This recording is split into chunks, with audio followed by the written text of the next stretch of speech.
আসসালামু আলাইকুম। আমি ইয়াসমিন রিতা, নিউ ইয়র্ক থেকে চলে এলাম আবার একটি নতুন রান্নার রেসিপি নিয়ে। না, একটি না, আজকে আমি রান্না করে দেখাবো আপনাদেরকে দুটো রেসিপি। কিন্তু দুটো রেসিপি আমি রান্না করব একটা উপাদান দিয়ে। সেটা কি পরে দেখাচ্ছি। আজকে আমার প্রথম রেসিপি তৈরি করতে যা যা উপাদান লাগছে সেটা একটু আমরা চট করে দেখে নিই। এখানে আমি নিয়েছি পেঁয়াজ কুচি, কাঁচামরিচ কুচি, গাজর এখানে আমি কিউব করে কেটে নিয়েছি, আছে মটরশুঁটি, ধনেপাতা কুচি, আর এখানে আছে তেল, লবণ ও চিনি। আর প্রধান উপাদানটা কি সেটা দেখাচ্ছি। সেটা হচ্ছে এই বাঁধাকপি।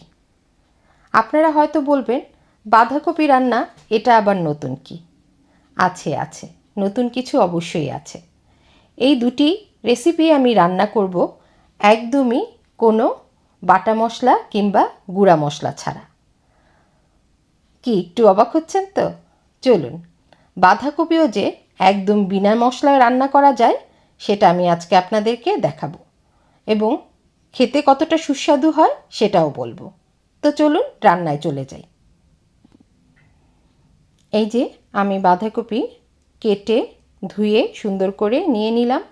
আর হ্যাঁ, ফোড়নের জন্য আমি এখানে নিয়েছি তেজপাতা আর শুকনা মরিচ, যেটা আপনাদেরকে আমি তখন দেখাতে ভুলে গিয়েছি। তো চলুন এবার রান্নায় চলে যাই। চুলায় একটা পাতিল বসিয়ে দিলাম। পাতিলটা গরম হয়েছে। আমি এখন এর মধ্যে দিয়ে দিচ্ছি পরিমাণ মতো তেল। তেলটা আপনারা যে যার মতো দেবেন, কোনো সমস্যা নেই। তেলটা গরম হচ্ছে। এখন আমি দিয়ে দিচ্ছি এর মধ্যে তেজপাতা এবং 4টা শুকনা মরিচ। এরপর দিয়ে দিচ্ছি পেঁয়াজ কুচি।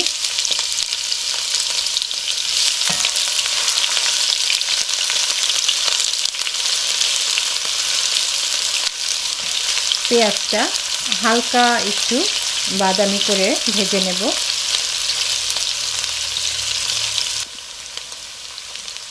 পেঁয়াজটা বাদামি হয়ে এসছে।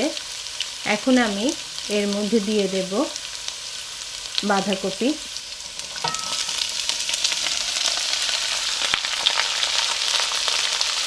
সাথে একটু নাড়িয়ে দেব।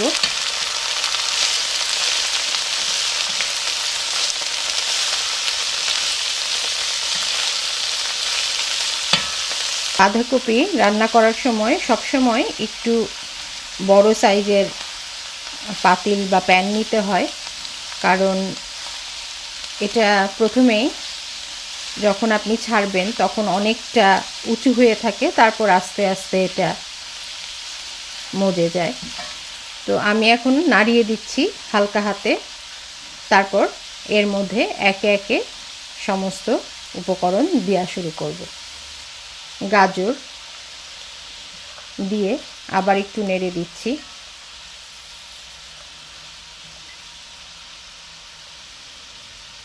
দিয়ে দিচ্ছি প্রায় 10টার মতো কাঁচামরিচ। আমি মাঝখান দিয়ে এটা ফালি করে দিয়েছি, যেহেতু এখানে কোনো ধরনের গুঁড়া মশলা কিংবা বাটা মশলা পড়ছে না, তাই কাঁচামরিচের ঝালটাই আমাদের এখানে যাবে। আবার আমি একটু নেড়ে দিচ্ছি। আর কোনো রকম পানি আমি এখানে ইউজ করব না। বাঁধাকপি থেকে যে পানিটা বের হবে সেটাতেই এটা সিদ্ধ হবে। দিচ্ছি পরিমাণ মতো লবণ।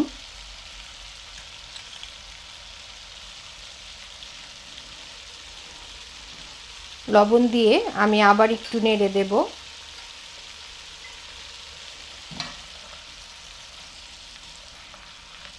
আপনাদেরকে আমি একটু চট করে বলে দিচ্ছি, এখানে আমি একটা মাঝারি সাইজের বাঁধাকপির অর্ধেকটা নিয়েছি, একটা গাজর, আর এখানে 8-10টার মতো কাঁচামরিচ আছে। এছাড়া আর যা যা পড়বে এখানে পরবর্তীতে আমি তো দেখাবই। আপনারা বিশ্বাস করতে পারবেন না যে এত মজার হয় এটা। আপনারা বাসায় করে দেখবেন এবং আমাকে অবশ্যই জানাবেন কেমন হয়েছে। মশলা ছাড়াও যে কোনো ধরনের রেসিপি এত মজা হতে পারে আপনারা না খেলে বিশ্বাস করবেন না। দিচ্ছি অল্প করে চিনি। আপনাদেরকে আমি এর আগেও বলেছি যে আমি বাঁধাকপি, মূলা, মিষ্টি কুমড়া এই জাতীয় সবজি যখন রান্না করি তখন অবশ্যই একটু চিনি দিই, যাতে এর স্বাদটা একটু আরও সুস্বাদু হয়। চিনি দেওয়ার পরে আমি একটু নেড়ে দিয়ে এটাকে ঢেকে দেব। অলরেডি দেখতে পাচ্ছেন যে বাঁধাকপি থেকে পানি বের হয়েছে। তো আমি এখন এটাকে একটু ঢেকে রান্না করব।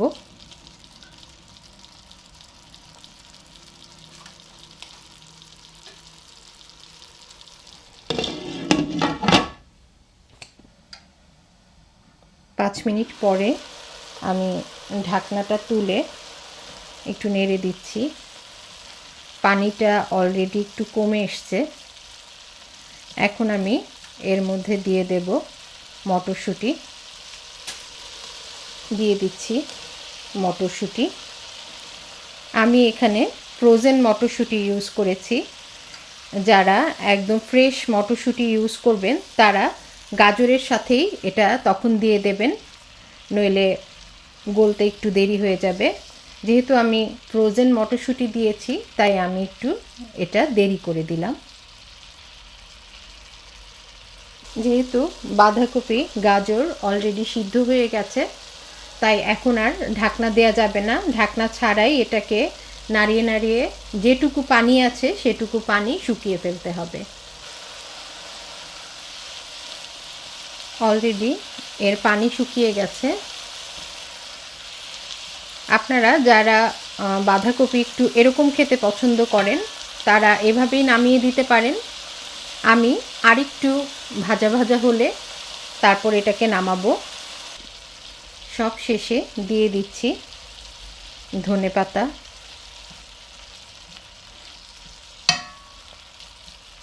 ব্যাস, আর কিছু এটার মধ্যে দেওয়ার নেই। এখন আমি শুধু এইটাকে ভাজা ভাজা করব। তৈরি হয়ে গেল আমার বাঁধাকপির মিক্সড ভাজি। আমি আপনাদেরকে এটা সার্ভ করে দেখাবো, তবে এখন না, আমরা এখন চলে যাব দ্বিতীয় রান্নাতে। এবার দেখিয়ে দিচ্ছি দ্বিতীয় রেসিপির জন্য আমাদের কি কি উপকরণ লাগছে। এখানে আছে বাঁধাকপি কুচি, আছে পেঁয়াজ কুচি, চিংড়ি মাছ, কাঁচামরিচ ফালি করা, ধনেপাতা কুচি, আর এখানে আছে তেল, লবণ ও চিনি। তো চলুন আমরা এখন দ্বিতীয় রেসিপি রান্না করতে চলে যাই। শুরু করছি দ্বিতীয় রান্না। চুলায় পাতিলটা দিয়েছি, এটা গরম হয়ে গেছে। আমি এখন দিয়ে দিচ্ছি পরিমাণ মতো তেল। তেলটা একটু গরম হলে এর মধ্যে দিয়ে দেব পেঁয়াজ কুচি।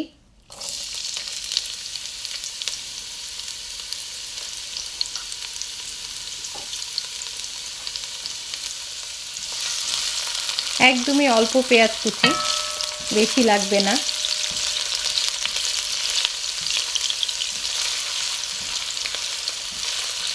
পেঁয়াজটা একটু বাদামি করব। এটা বাদামি হতে হতে এর মধ্যে আমি চিংড়ি মাছ দিয়ে দেব।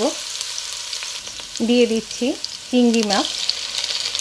এখানে আমি 5টা চিংড়ি মাছ দিয়েছি। আপনারা চাইলে আরও বেশি দিতে পারেন বা বাঁধাকপির যতটুকু আছে সেটার মেজারমেন্ট অনুযায়ী দিতে পারেন। আমি চিংড়ি মাছগুলো একটু উল্টে পাল্টে ভেজে নিচ্ছি। চিংড়ি মাছটা একটু ভাজা হয়ে গেছে। আমি এখন এর মধ্যে সরাসরি দিয়ে দিচ্ছি বাঁধাকপি। দিয়ে একটু নেড়ে দিচ্ছি।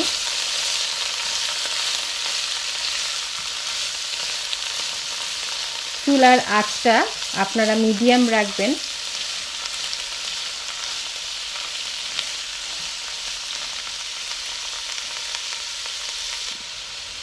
দিয়ে দিচ্ছি পরিমাণ মতো লবণ,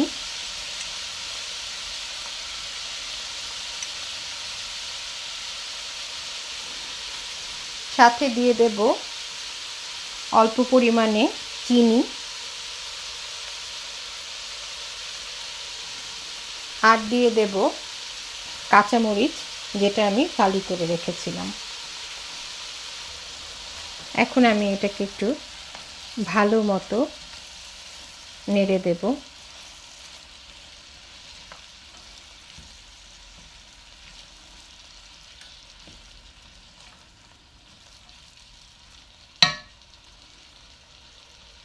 দিচ্ছি ধনেপাতা কুচি,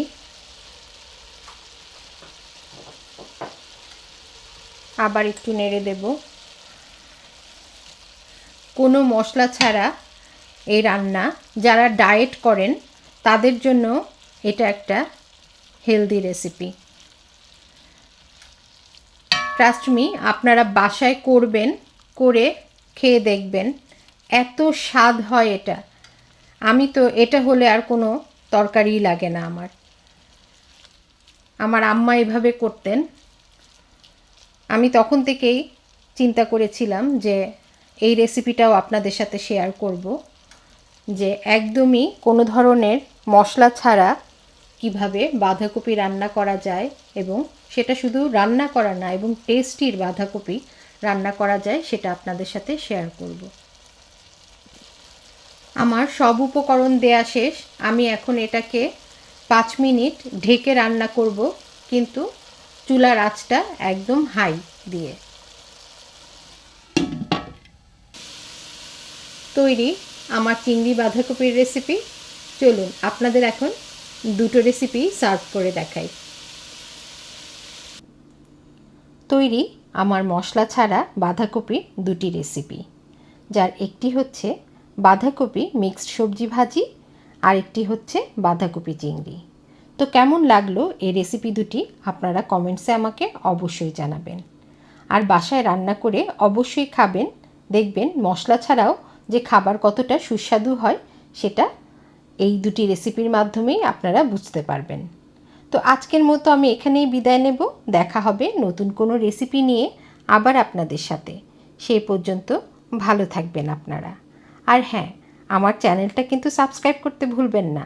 আজকের মতো বিদায়। আল্লাহ হাফেজ।